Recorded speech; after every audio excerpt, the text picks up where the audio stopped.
नमस्कार, आप देख रहे हैं हर खबर और मैं हूं आपके साथ विवेक तिवारी। बुलेटिन की शुरुआत करते हैं बड़ी खबर के साथ। बड़ी खबर है एसओएल के मुद्दे पर भूपेंद्र सिंह हुड्डा का बयान सामने आया है। उन्होंने कहा है कि सुप्रीम कोर्ट ने हरियाणा के हक में फैसला दिया हुआ है, सरकार को कंटेम्प्ट ऑफ कोर्ट में जाना चाहिए। प्रदेश में बिजली की किल्लत पर भी हुड्डा का बयान सामने आया है। प्रदेश में कई घंटों बिजली गुल रहती है, ऐसा कहना है भूपेंद्र सिंह हुड्डा का। तो एसओएल के मुद्दे पर प्रमुख तौर पर भूपेंद्र सिंह हुड्डा का बयान सामने आया। उन्होंने कहा कि सुप्रीम कोर्ट ने हरियाणा सरकार के पक्ष में फैसला दिया हुआ है, सरकार को कंटेम्प्ट ऑफ कोर्ट में जाना चाहिए। तो एसवाईएल के मुद्दे पर पूर्व सीएम भूपेंद्र सिंह हुड्डा का बयान सामने आया है। उन्होंने कहा कि सरकार को कंटेम्प्ट ऑफ कोर्ट में जाना चाहिए। वहीं प्रदेश की बिजली व्यवस्था पर भी बोले हैं। उन्होंने कहा है कि प्रदेश में कई घंटों तक बिजली गुल रहती है। तो भूपेंद्र सिंह हुड्डा का यह बयान बिजली को लेकर के लगातार जिस तरह से रणजीत सिंह चौटाला का भी बयान सामने आ रहा है कि तमाम जो अडानी ग्रुप है, टाटा ग्रुप है, इनसे बिजली की आपूर्ति के लिए बात की जा रही है। वहीं दूसरी तरफ भूपेंद्र सिंह हुड्डा ने प्रदेश सरकार पर निशाना साधा है और कहा है कि प्रदेश में कई घंटों तक बिजली गुल रहती है। इसके इतर जिस तरह से एसवाईएल के मुद्दे पर सियासत गरमाई हुई है, उसको भी लेकर के भूपेंद्र सिंह हुड्डा ने बोला कि सरकार के पक्ष में, हरियाणा के पक्ष में सुप्रीम कोर्ट का फैसला आया हुआ है। इस मुद्दे को लेकर के सरकार को कंटेम्प्ट ऑफ कोर्ट में जाना चाहिए।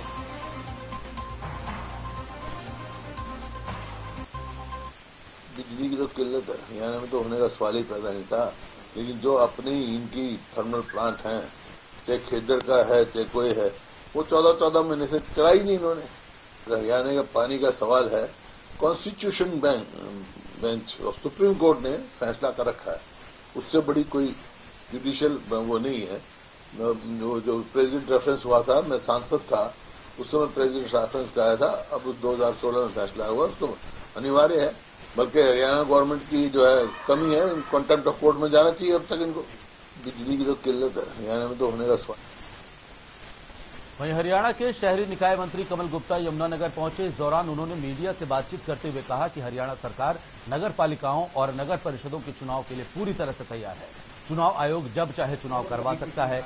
यह चुनाव पार्टी चुनाव चिन्ह पर लड़ेगी या नहीं, यह समय आने पर ही पता चलेगा।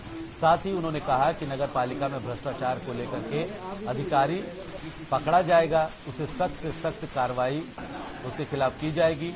वहीं आप पर भी निशाना साधते हुए कमल गुप्ता ने कहा कि पंजाब में उन्होंने सब चीजें फ्री कर दी हैं और अगले ही दिन प्रधानमंत्री के पास पहुंच गए 1 लाख करोड़ रुपए मांगे। उन्हें पैसा मैनेज करना चाहिए, इनकम बनानी चाहिए। ऐसे फर्जी ढकोसलों से राज नहीं किया करते हैं। तो कमल गुप्ता ने एक तरफ जहां नगर परिषद चुनाव को लेकर के कहा कि हरियाणा सरकार पूरी तरह से तैयार है, वहीं दूसरी तरफ पंजाब सरकार पर भी निशाना साधा है। आम आदमी पार्टी पर निशाना साधते हुए कहा कि ऐसे ढकोसलों के चलते सरकारें नहीं चलती हैं। उन्होंने साफ तौर पर कहा कि एप्लीकेशन डालेंगे और अब उन्होंने सब चीजें फ्री कर दी। पंजाब में अगले दिन ही प्रधानमंत्री जी के पास पहुंच गए कि हमें 1 लाख करोड़ रुपए दो, मैनेज करो भाई, अपनी इनकम लाओ। ऐसे फर्जी ढकोसलों से और फर्जी ग्लैबरिटी से थोड़ी राज चलेगा, पता लग जाएगा एक साल। आपको पता है हरियाणा का जो डेट है वो 24.99% है और जो 7th या 8th फाइनेंस कमीशन है उसमें ये कहा गया है कि आप 25% तक जो आपकी जीडीपी है उसका आप लोन ले सकते हैं। इसको टेट कहते हैं। हमारा है 24.99% और पंजाब का पता कितना, 48%। पंजाब अगर आज किसी बैंक से लोन लेगा तो बैंक उसको लोन देने के लिए तैयार नहीं है। रेपुटेशन ऐसी है। इन दिनों नगर परिषद अतिक्रमण करने वालों के खिलाफ एक्शन मोड में नजर आ रहा है। इसी कड़ी में आज नगर परिषद ने अंबाला कैंट डेहा कॉलोनी में हो रहे अतिक्रमण पर पीला पंजा चलाया है। इस दौरान मौके पर नगर परिषद की पूरी टीम मौजूद रही, साथ ही पुलिस प्रशासन भी भारी संख्या में मौके पर मौजूद रहा ताकि किसी भी स्थिति से निपटा जा सके। बता दें कि नगर परिषद सेक्रेटरी राजेश कुमार की अगुवाई में यह कार्रवाई की गई है। वहीं नगर परिषद सेक्रेटरी ने लोगों से अपील की है कि किसी भी प्रकार का अतिक्रमण न करें। अगर कोई ऐसा करेगा तो उसके खिलाफ सख्त से सख्त कार्रवाई की जाएगी। तो लगातार जो लोग अतिक्रमण करने वाले हैं ऐसे लोगों के खिलाफ नगर परिषद एक्शन मोड में नजर आ रहा है, जिसको लेकर के एक बार फिर से अतिक्रमण करने वालों पर पीला पंजा चलाया गया है। तो साफ तौर पर बुलडोजर की कार्रवाई नगर परिषद भी कर रहा है।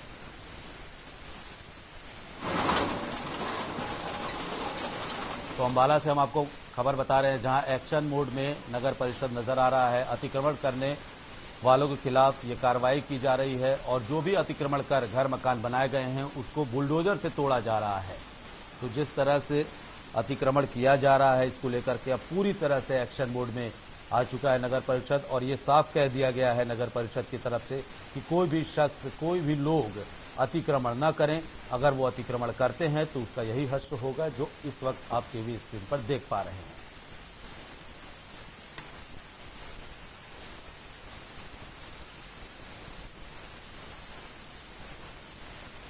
चरखी दादरी जिले में गेहूं की फसल खरीदने के लिए प्रशासन की तरफ से सभी तरह की तैयारियां की गई हैं, लेकिन बहुत कम किसान गेहूं फसल बेचने के लिए आ रहे हैं। चरखी दादरी मार्केट कमेटी सचिव बसंत कुमार ने बताया कि किसानों को फसल बेचने में किसी भी प्रकार की परेशानी का सामना न करना पड़े, इसके लिए सभी तैयारियां की गई हैं। लेकिन बाजार भाव ज्यादा होने की वजह से कुल 123 किसान मंडी में गेहूं बेचने के लिए आए हैं। सरकार के पास 7,918 क्विंटल और प्राइवेट में 460 क्विंटल गेहूं खरीदा गया है। प्रशासन की तरफ से आटा मिलों में चेकिंग भी की जा रही है ताकि किसी भी तरीके का अवैध स्टॉक न हो और किसी भी तरीके की लापरवाही मिलने पर कानूनी कार्रवाई की जाए। तो आपको बता दें, चरखी दादरी से खबर बता रहे हैं, जहां गेहूं की आवक कम हुई है। तो लगातार जो प्रदेश की मंडियों से जो तस्वीरें निकल करके सामने आ रही हैं, हर जगह पर लगभग ऐसी तस्वीरें हैं जहां पर गेहूं पिछले साल की भी तुलना में बहुत कम इस बार मंडियों में पहुंचा है।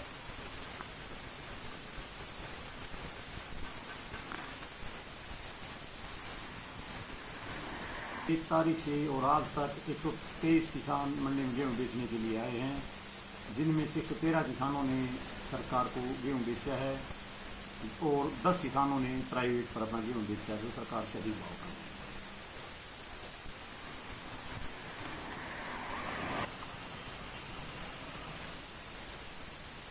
जींद में इस बार गेहूं का भाव बढ़ने की संभावना के चलते आढ़ती किसानों से गेहूं का धर्म कांटे पर तोल करवाकर डलवा स्टॉक करने में जुटे हुए हैं, जिनके गेट पास भी नहीं कटवाए जा रहे। मार्केट कमेटियों के रिकॉर्ड के अनुसार बीते साल की तुलना में गेहूं काफी कम मंडियों में पहुंचा है, जबकि खेतों में गेहूं कटाई का कार्य 80% से ज्यादा हो चुका है। वहीं अधिकारी इसकी वजह उत्पादन कम होना बता रहे हैं। जिले की नई अनाज मंडी में बीते साल 7,90,000 क्विंटल के करीब गेहूं पहुंचा हुआ था, लेकिन इस बार अब तक करीब 4.5 लाख क्विंटल गेहूं ही सरकारी खरीद हुई है। वहीं अनाज मंडी में आढ़ती किसानों को 2016 से 2025 रुपए तक का भाव दे रहे हैं। ये भी आश्वासन दिया जा रहा है कि अगर सरकार बोनस देती है तो किसानों को वो बोनस भी दिया जाएगा।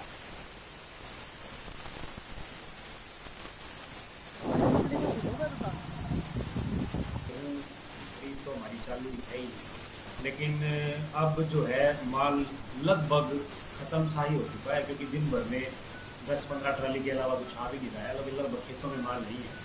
जो भी माल है वो मंडी के अंदर ही है। तो माल पहले की अपेक्षा में कम मात्रा में है। और या मैं यूँ कहूँ कि मंडी की स्थिति या मार्केट की स्थिति को देखते हुए जो किसान स्टोर कर सकते थे उन्होंने थोड़ा बहुत स्टोर भी किया हुआ है। अदरवाइज लगभग माल हमारा मंडी में आ चुका है। मतलब गेहूं का भाव बढ़ने की वजह से मतलब स्टॉक किया जा रहा है। जी बिल्कुल इसकी आशंका है। और अब की बार जो है काफी मात्रा में व्यापारी भी जो है गेहूं की निजी खरीद करने लग रहे हैं, जो 2020-2025 रुपए जो एमएसपी से ऊपर है, एमएसपी से ऊपर रेट देके, और इसका किसानों को भी फायदा हो रहा है क्योंकि उनको कैश पेमेंट मिल जाती है। वहीं सोनीपत में एक स्कूटी में आग लगने से अचानक हड़कंप मच गया। मामला सिविल लाइन थाना क्षेत्र का है, जहां शहर के सुभाष चौक के पास एक स्कूटी धू करके जल उठी। जानकारी के मुताबिक युवक अपनी स्कूटी को एक दुकान के बाहर खड़ी करके किसी काम से गया था। इस दौरान खड़ी स्कूटी में अचानक से आग लग गई। वहीं लोगों ने फायर ब्रिगेड को भी आग बुझाने की के लिए बुलाने की कोशिश की, लेकिन उस पर नियंत्रण नहीं किया जा सका। इस बीच लोगों के बार बार कॉल करने के बावजूद भी फायर ब्रिगेड में कॉल रिसीव नहीं की गई। हालांकि सिविल लाइन थाना पुलिस मौके पर जरूर पहुंची, लेकिन तब तक स्कूटी जलकर पूरी तरह से राख हो चुकी थी। फिलहाल अभी तक आग लगने के कारणों का पता नहीं चल सका है कि किस वजह से स्कूटी में आग लगी। तो आप तस्वीरों में देख सकते हैं किस तरह से स्कूटी जल रही है। ये स्कूटी अचानक जल उठी। मिली जानकारी के मुताबिक बताया जा रहा है कि स्कूटी चलाने वाला शख्स किसी काम से किसी दुकान के बाहर स्कूटी खड़ा करके गया हुआ था। इसी दौरान स्कूटी में आग लग गई। वहीं लोगों ने स्कूटी पर आग बुझाने की कोशिश की। वहीं देश में कोरोना एक बार फिर से सक्रिय होता हुआ नजर आ रहा है, जिसके चलते एक दिन में 2380 कोरोना के नए केस सामने आए हैं और कोरोना के चलते 56 व्यक्तियों की मौत हो गई है, जबकि 1231 लोग कोरोना से ठीक हुए हैं, जिसके बाद देश में कोरोना का रिकवरी रेट 98.76% हो गया है। तो आपको बता दें कि 56 लोगों की कोरोना के चलते मौत हुई है और 1231 लोग कोरोना से रिकवर हुए, ठीक हो चुके हैं। देश में कोरोना के कुल 13,433 एक्टिव केस हैं।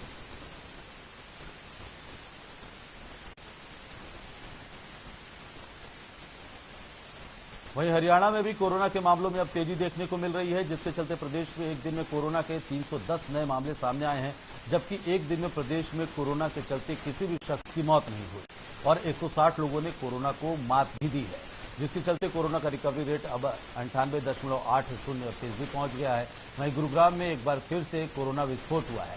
पिछले 24 घंटे में अकेले गुरुग्राम में 225 नए पॉजिटिव केस मिले हैं, जबकि फरीदाबाद में 67 नए संक्रमित मिले हैं। इसके अलावा हिसार में 2, पंचकुला में 4 केस मिले हैं, रोहतक में 5 और सिरसा में 3 केस मिले हैं। तो प्रदेश में 1252 एक्टिव केस है। मौजूदा स्थिति में गुरुग्राम में 225 लोग कोरोना पॉजिटिव पाए गए हैं। गुरुग्राम में 941 कोरोना के एक्टिव केस भी हैं। तो गुरुग्राम में 152 लोग कोरोना से रिकवर भी हुए हैं। फरीदाबाद में कोरोना के 67 एक्टिव केस मिले हैं। तो जिस तरह से प्रदेश में गुरुग्राम और फरीदा 2 ऐसे शहर हैं जहां पर सबसे ज्यादा कोरोना के केस सामने आ रहे हैं। सीधे आपको बताते हैं, बड़ी खबर की जानकारी दे दें। चंडीगढ़ से बड़ी खबर है, जहां कुमारी शैलजा के इस्तीफे की पेशकश पर भूपेंद्र सिंह हुड्डा का बयान सामने आया है। भूपेंद्र सिंह हुड्डा ने साफ तौर पर कहा है कि मुझे इसकी जानकारी नहीं है। कांग्रेस के संगठन पर भी भूपेंद्र सिंह हुड्डा ने कहा है, उन्होंने कहा है कि संगठन बन रहा है और भर्ती हो रही है। तो कुमारी शैलजा के प्रदेश जो अध्यक्ष जो कांग्रेस की हैं, उनके इस्तीफे की पेशकश को लेकर के भूपेंद्र सिंह हुड्डा का बयान सामने आया है और उन्होंने कहा है कि मुझे इसकी कोई जानकारी नहीं है।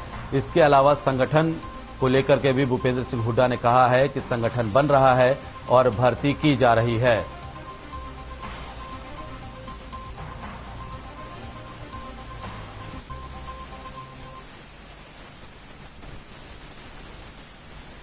कोई भी संगठन हो, उसमें अगर नीचे संगठन नहीं है तो फर्क तो पड़ता ही है। कांग्रेस बहुत वजह होती है, लेकिन अब संगठन हो रहा है और हाँ, तो अभी तो भर्ती चल रही है, मजबूत संगठन बनेगा कांग्रेस। और पिछले दिनों ये कुमारी शैलजा प्रदेश अध्यक्ष ने अपने इस्तीफे की पेशकश की थी, ये कहकर कि काम नहीं ढंग से करने दिया जा रहा है। आप ये मेरे को पता नहीं, आपकी खबर होगी, मेरे पास नहीं। कोई भी वहीं रतिया में मार्केट कमेटी के गेट के आगे अनाज मंडी के मजदूर धरना दे रहे हैं। मजदूरों का आरोप है कि लोकल गोदामों में गेहूं का माल रखने की बजाय सरकार ने बरवाला और खेदड़ जैसे गोदामों में गेहूं रखने के आदेश दिए हैं। वहीं मजदूरों का कहना है कि मजदूरों की रोजी रोटी छीनी जा रही है।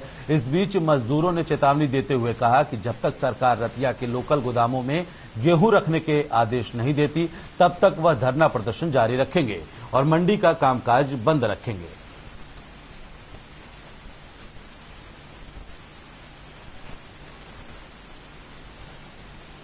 तो किसानों जो गेहूं लेकर के पहुंच रहे हैं, उसको लेकर के सरकार के फरमान के बाद जो मजदूर हैं, जो गेहूं उठान का कार्य करते हैं, उन मजदूरों में रोष है। उनका साफ तौर पर कहना है कि जब तक हमारी मांगें पूरी नहीं होती हैं, तब तक हम धरना देते रहेंगे।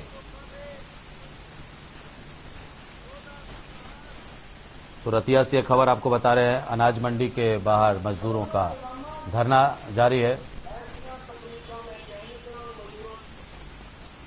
वहीं अंबाला में अवैध गोदाम पर बुलडोजर चलाया गया। बता दें कि ठेहा मंडी के पूर्व पार्षद राजेश और उनके परिवार पर नशा तस्करी का आरोप लगा है।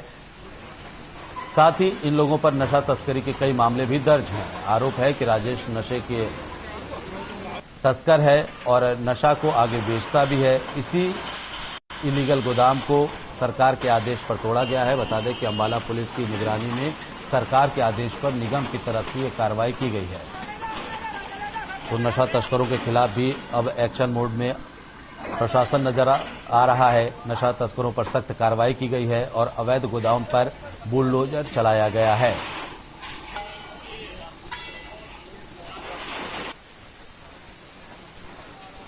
करीब पुलिस कर्मचारी हैं, महिला और पुरुष पुलिस कर्मचारी हैं, ड्यूटी मजिस्ट्रेट साहब से लगे हुए हैं और नगर पालिका का अमला है।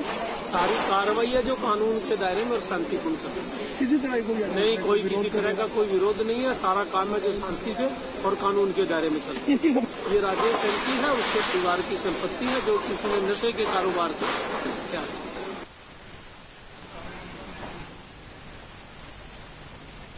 खबर पलवल से है, जहां नेशनल हाईवे 19 के पास एक सर्राफा व्यापारी निखिल अग्रवाल से कुछ बदमाशों ने हथियार के बल पर 15 किलो चांदी के आभूषण और 35,000 रुपए लूटे थे। ये सर्राफा व्यापारी मथुरा से होडल में चांदी के आभूषणों को सेल करने के लिए आया था। वहीं पीड़ित व्यापारी ने होडल थाना पुलिस में शिकायत दर्ज करवाई है। साथ ही पुलिस ने मामला दर्ज कर जांच भी शुरू कर दी है। तो पलवल से खबर है, जहां बदमाशों ने एक सर्राफा व्यापारी से 15 किलो चांदी और करीब 35,000 रुपए कैश लूटकर फरार हो गए। जिसके बाद पीड़ित व्यापारी थाने पहुंचा और मामले की शिकायत दर्ज करवाई। वहीं पुलिस ने भी मामले की छानबीन शुरू कर दी है।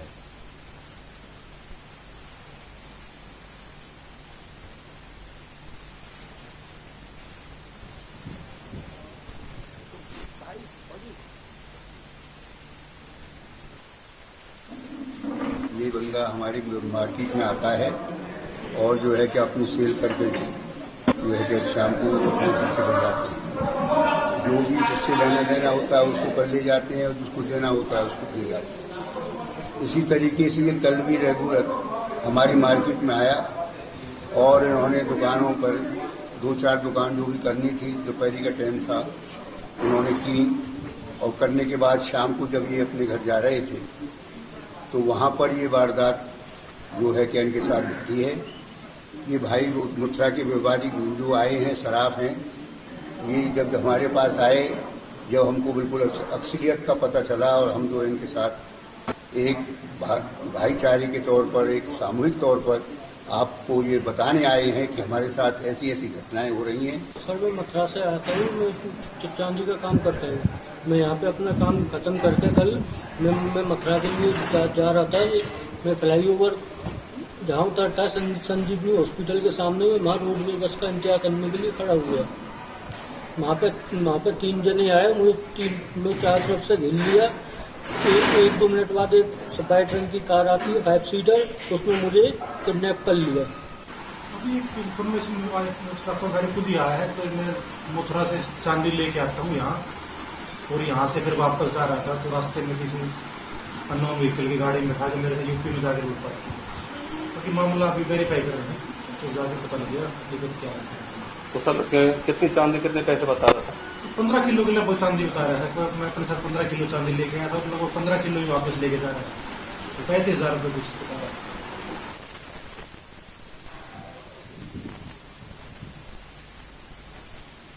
वहीं पानीपत में इन दिनों गुंडों का बोलबाला बढ़ गया है। आरोपी अपने मंसूबों में कामयाबी हासिल करने के लिए हर संभव कोशिश कर रहे हैं।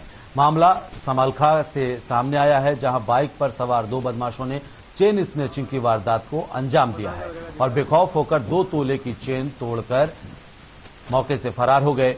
ये घटना उस दौरान हुई जब महिला अपने बच्चे को लेकर बाजार आई थी, जहां चोरों ने इस वारदात को अंजाम दिया। जिसके बाद सूचना पाकर मौके पर पहुंची पुलिस ने पीड़िता की शिकायत के आधार पर मामला दर्ज कर लिया है और सीसीटीवी फुटेज के आधार पर आरोपियों की तलाश कर रही है। जल्द ही आरोपियों की गिरफ्तारी का भी आश्वासन पुलिस की तरफ से पीड़ित महिला को दिया गया है।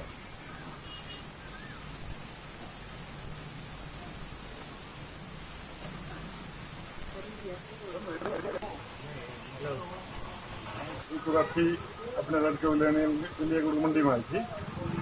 जो गुड़ मंडी के पास से फलों की रेडिया लगती है, इसके पास न मोटरसाइकिल वाले ट्रेन स्मैश करके भाग गए। तलाश जारी है। एप्लीकेशन ले लिए, केस रजिस्टर कर दिया। मैं जी अपने लड़के को लेने जा रही थी, जो बाइक सवार पीछे से मुड़ के मेरे सामने से आया, मेरे आगे से चैन तोड़ दिया। कितने तोड़ की चैन? 2 तोड़े। कितनी कीमत थी? 1 लाख 20 हजार। नहीं, वो मोटरसाइकिल कब आ गए? दुकान की तरफ आए।